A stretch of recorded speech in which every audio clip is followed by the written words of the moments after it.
In this video today, I want to discuss entrepreneurial guilt. Is it good? Is it bad? How do you work through it?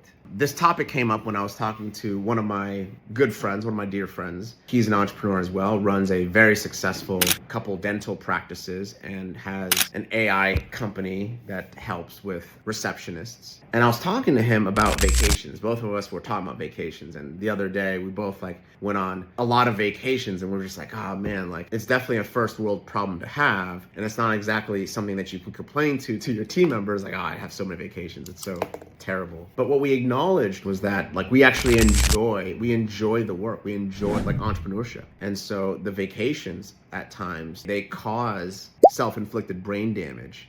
They cause us to want to go back to the work because you don't feel productive. You almost want to show up with that feeling. Your main purpose is to show up with that feeling of productivity. And so I think the difference in terms of, at least for me, my past iteration, I would say maybe the first 3 or 4 years of entrepreneurship for me, I've been at it for about 7, 8 years now. The first 3 years for me was just a lot of guilt. I just felt bad all the time whenever I wasn't doing work. The reason why that showed up was because, long story short, throughout my academic life and career, I had a lot of failures. And so I learned the lesson very early that even if you do 100%, even if you spend every second of your day studying and doing work, you can still fail. And that was reminded to me at 3 large multiple year type of adventure that you can do the best you can do and it's still not enough. And so I kind of had it ingrained in me that I always need to be working. I always have to be focusing on that because it could be taken away from me. The business could be taken away from me. And so I didn't want to take it for granted. The problem with that way of operating was that guilt is an incredible destroyer of your neurotransmitters. It prevents you from thinking clearly. It prevents you from really tapping into the highest version of yourself, optimizing your flow state, right? And so I think the difference between then and now is that I have much more clarity and alignment, and I have a stronger connection to fulfillment now. There, I had some health conditions that mess with my neurotransmitters, my dopamine and serotonin. My wife's a functional medicine doctor. She fixed me, and now I was able to solve some of those things. And so with that, having more serotonin, I was able to connect with myself a little bit more, connect with my fulfillment a little bit more, understand desire a little bit more, and as a result, have more alignment. What I notice in my practice and my coaching of the functional medicine clients is that when you force yourself to go beyond your limits, something is sacrificed. It's kind of like when you do a sprint, you're toast, and you just want to push it more. You just sprint some extra, right? There's a sacrifice there. Lactic acid builds into your muscles. You use up a lot of the ATP. Hopefully I'm correct in this. It's been a while since I took biology. You use up whatever biochemical molecules that are in your muscles. It gets used up and eventually muscles get destroyed, okay? The same thing goes if you're tired and you're doing work and you want to push your limits there.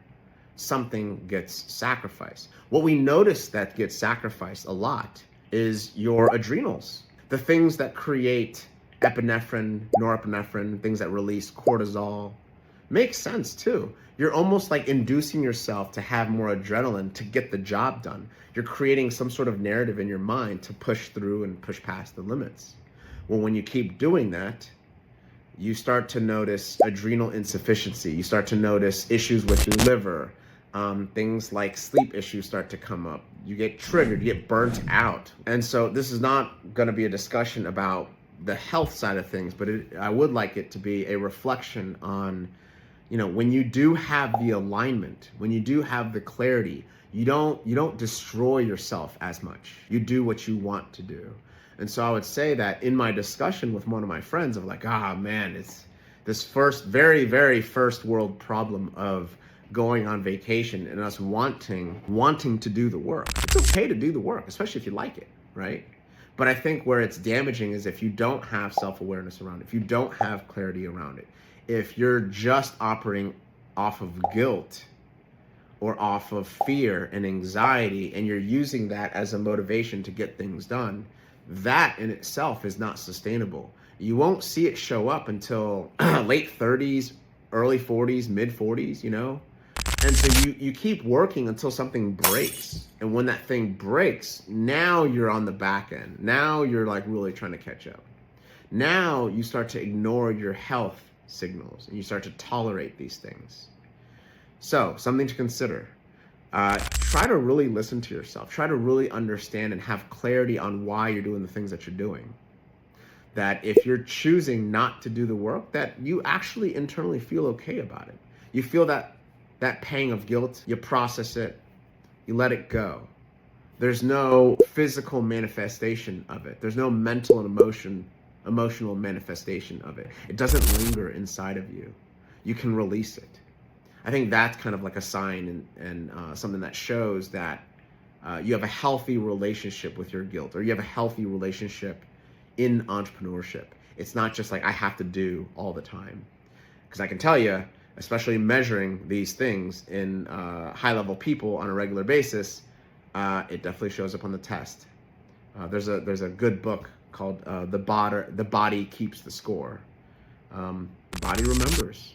It really does. Thank you for joining us today.